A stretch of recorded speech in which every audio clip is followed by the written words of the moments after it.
तो प्यारे बच्चों, एक बार फिर से आपके अपने YouTube चैनल टारगेट बोर्ड में आप सभी लोगों का बहुत बहुत स्वागत है। तो आज हम लोग इस क्लास में इतिहास के कुछ महत्वपूर्ण क्वेश्चन को देखने वाले हैं, जो इतिहास के चौथे नंबर चैप्टर जिसका नाम है भारत में राष्ट्रवाद। तो जितने सारे भी ऑब्जेक्टिव क्वेश्चन आज आपको हम बताएंगे, सभी क्वेश्चन भारत में राष्ट्रवाद चैप्टर से ही संबंधित होंगे।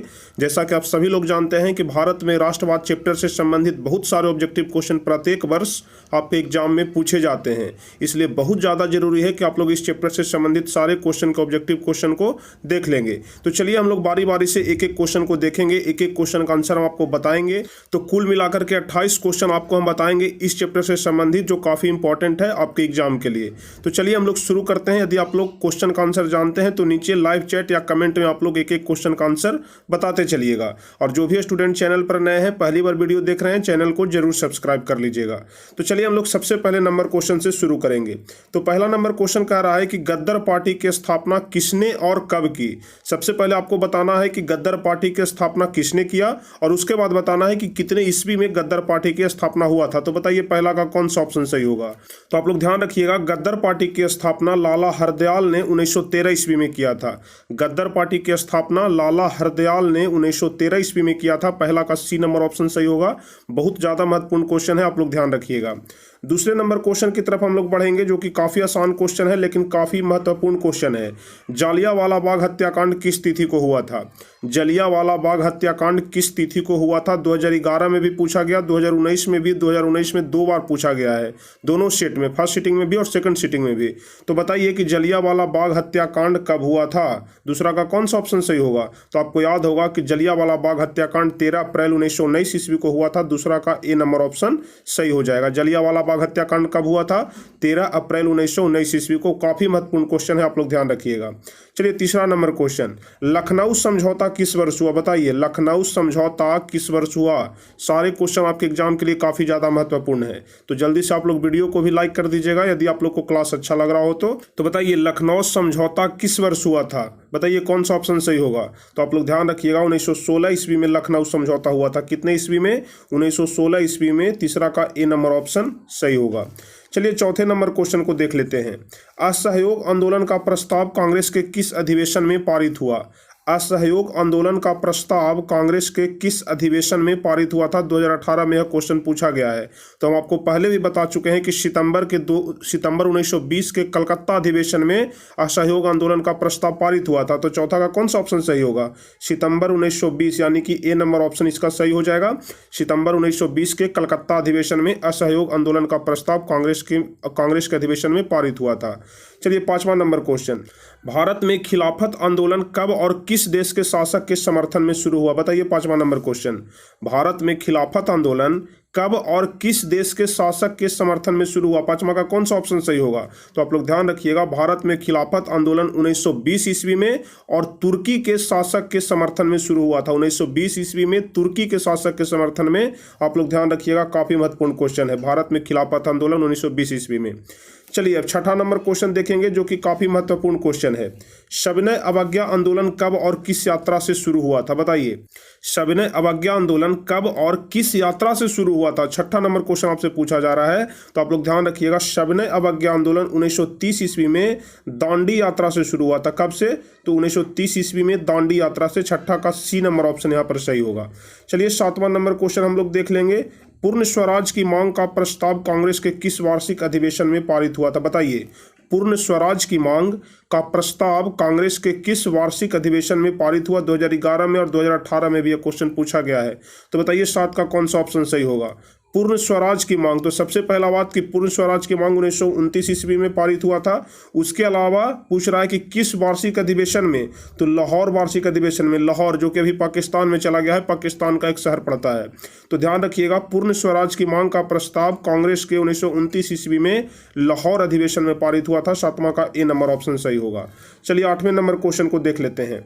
राष्ट्रीय स्वयंसेवक संघ की स्थापना कब और किसने की। काफी महत्वपूर्ण क्वेश्चन आपके एग्जाम के दृष्टिकोण से।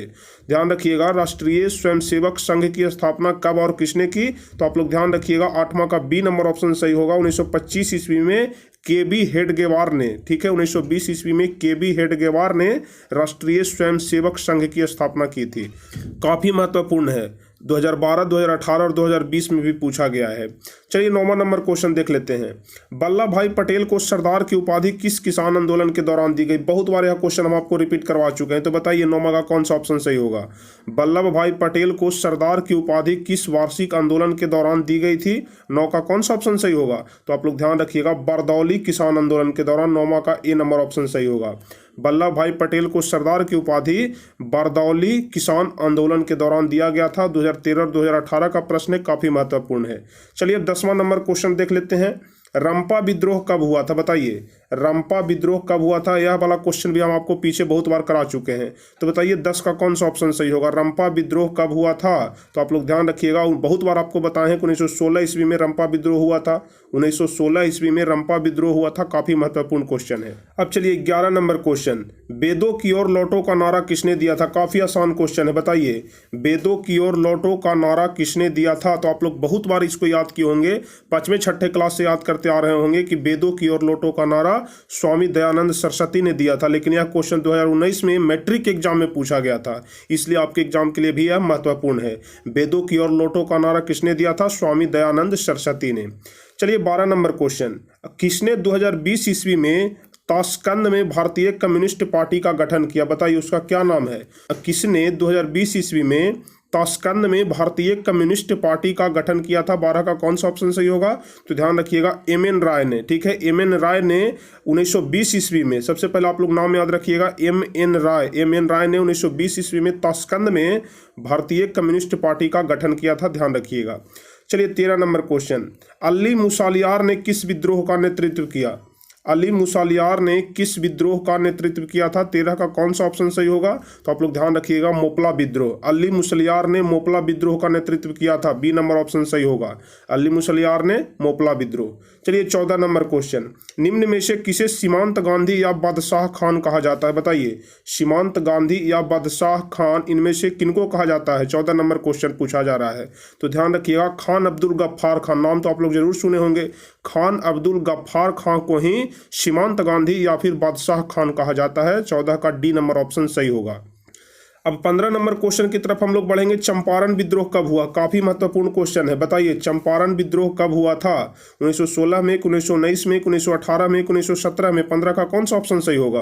तो आप लोग ध्यान रखिएगा, चंपारण विद्रोह 1917 ईस्वी में हुआ था। चंपारण विद्रोह कब हुआ था? 1917 ईस्वी में। चलिए 16 नंबर क्वेश्चन क्या कह रहा है कि किस अधिनियम के द्वारा मुसलमानों को पृथक प्रतिनिधित्व प्रदान किया गया? ठीक है, क्वेश्चन कह रहा है कि किस अधिनियम के द्वारा मुसलमानों को पृथक प्रतिनिधित्व प्रदान किया गया। 16 नंबर क्वेश्चन, बताइए किस अधिनियम के द्वारा? तो ध्यान रखिएगा 1909 ईस्वी के अधिनियम के द्वारा।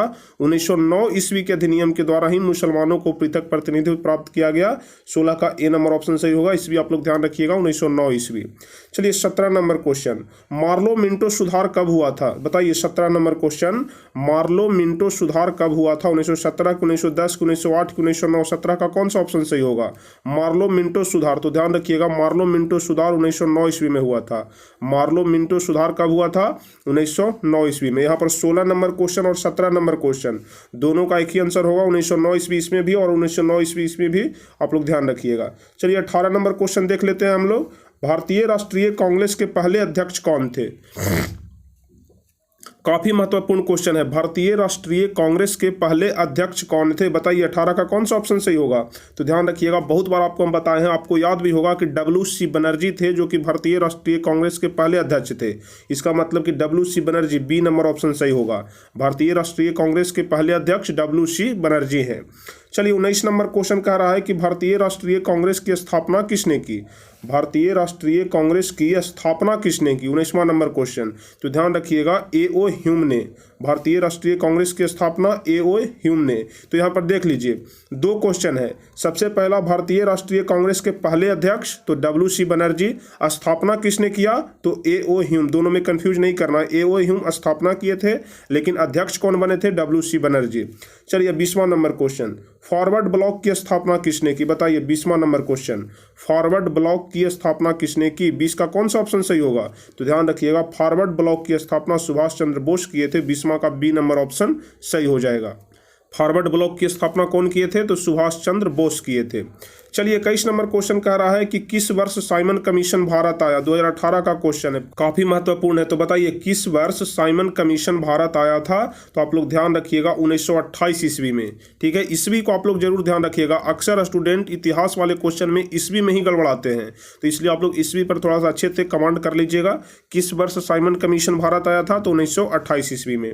22वां नंबर क्वेश्चन कह रहा है कि अखिल भारतीय किसान सभा का गठन किस वर्ष हुआ था। अखिल भारतीय किसान सभा का गठन किस वर्ष हुआ था। या दोनों क्वेश्चन 2018 में पूछे गए हैं। तो बताइए अखिल भारतीय किसान सभा का गठन किस वर्ष हुआ था। तो आप लोग ध्यान रखिएगा, अखिल भारतीय किसान सभा का गठन 1936 ईस्वी में हुआ था। 22 का डी नंबर ऑप्शन सही होगा। अखिल भारतीय किसान सभा का गठन 1936 ईस्वी। टीपू सुल्तान कहाँ के शासक थे। 23वां नंबर क्वेश्चन है, टीपू सुल्तान कहाँ के शासक थे। मैसूर की, कश्मीर की, शिमला की, इनमें से कोई नहीं। 23 का कौन सा ऑप्शन सही होगा। तो आप सभी लोग पढ़े होंगे किताब में कि टीपू सुल्तान मैसूर के शासक थे। 23 का ए नंबर ऑप्शन सही होगा। टीपू सुल्तान कहाँ के शासक थे, तो मैसूर के शासक थे। चलिए अब 24 नंबर क्वेश्चन देख लेते हैं। सिखों के 10वें और अंतिम गुरु श्री गुरु गोविंद सिंह का जन्म बिहार के किस नगर में हुआ था। काफी आसान क्वेश्चन है, हम आपको बहुत बार बता चुके हैं। सबसे पहले आप लोग ध्यान रखिएगा कि सिखों के 10वें गुरु कौन थे, तो गुरु गोविंद सिंह। आपको यह वाला क्वेश्चन भी पूछा जा सकता है। और उसके अलावा पूछा जा रहा है कि गुरु गोविंद सिंह का जन्म बिहार के किस नगर में हुआ है। तो आप लोग ध्यान रखिएगा, गुरु गोविंद सिंह का जन्म पटना में हुआ है। बिहार की राजधानी पटना में, पटना साहिब में, जिसको पटना सिटी भी बोला जाता है। तो गुरु गोविंद सिंह का जन्म, जो कि सिखों के 10वें गुरु थे, उनका जन्म पटना में हुआ है। चलिए 25 नंबर क्वेश्चन, ब्रह्म समाज की स्थापना किसने की। काफी महत्वपूर्ण क्वेश्चन है। बताइए ब्रह्म समाज की स्थापना किसने की। 25 का कौन सा ऑप्शन सही होगा। तो आप लोग ध्यान रखिएगा, ब्रह्म समाज की स्थापना राजा राम मोहन राय किए थे। जीके में भी आप लोग याद किए होंगे कि ब्रह्म समाज की स्थापना कौन किए थे, तो राजा राम मोहन राय। चलिए 26 नंबर क्वेश्चन क्या कह रहा है, गांधी जी ने साबरमती आश्रम की स्थापना किस वर्ष किए थे। बताइए, काफी महत्वपूर्ण क्वेश्चन है। 26, 27 और 28 नंबर। बताइए 26 नंबर क्वेश्चन कह रहा है कि गांधी जी ने साबरमती आश्रम की स्थापना किस वर्ष किए थे। तो आप लोग ध्यान रखिएगा 1915 ईस्वी में गांधी जी ने साबरमती आश्रम की स्थापना किए थे। 26 का सी नंबर ऑप्शन सही होगा। गांधी जी ने साबरमती आश्रम की स्थापना 1915 ईस्वी में किए थे। अब 27 नंबर क्वेश्चन हम लोग देख लेंगे, भारतीय राष्ट्रीय कांग्रेस की स्थापना कब हुई। अभी हम आपको शायद ऊपर में बताए थे कि भारतीय राष्ट्रीय कांग्रेस की स्थापना कब हुई थी। तो बताए थे कि 1885 ईस्वी में भारतीय राष्ट्रीय कांग्रेस की स्थापना 1885 ईस्वी में हुआ था। चलिए सबसे लास्ट क्वेश्चन 28 नंबर है कि सिपाही विद्रोह कब हुआ था। सिपाही विद्रोह कब हुआ था। 28वां नंबर क्वेश्चन सही इसका बिल्कुल आसान क्वेश्चन है। इसका आप लोग का बिल्कुल सही जवाब बताना है। देखते हैं कौन कौन लोग इसका बिल्कुल सही जवाब बताते हैं। आप हमें नीचे कमेंट में बताइए कि सिपाही विद्रोह कब हुआ था। काफ़ी आसान है। अगर यह वाला गलती होता है तो फिर आपको सोशल साइंस में पढ़ने का कोई फायदा नहीं है। बताइए सिपाही विद्रोह कब हुआ था। तो आप लोग ध्यान रखिएगा 1857 ईस्वी में सिपाही विद्रोह हुआ था। 28 का बी नंबर ऑप्शन सही होगा। सिपाही विद्रोह 1857 ईस्वी में। तो चलिए कुल मिलाकर के यही 28 क्वेश्चन था, जो कि इतिहास के चौथे नंबर चैप्टर भारत में राष्ट्रवाद चैप्टर से संबंधित था। मैं यानी कि भारत के राष्ट्रवाद चैप्टर से संबंधित आपके एग्जाम में अगर कोई भी ऑब्जेक्टिव क्वेश्चन पूछा जाता है तो इसी 28 क्वेश्चन में से पूछा जाएगा, क्योंकि इस चैप्टर से संबंधित जितने सारे प्रीवियस ईयर के क्वेश्चन थे और जो आने वाले एग्जाम में पूछे जाने की संभावना है, दोनों प्रकार के क्वेश्चन हम आपको बता दिए।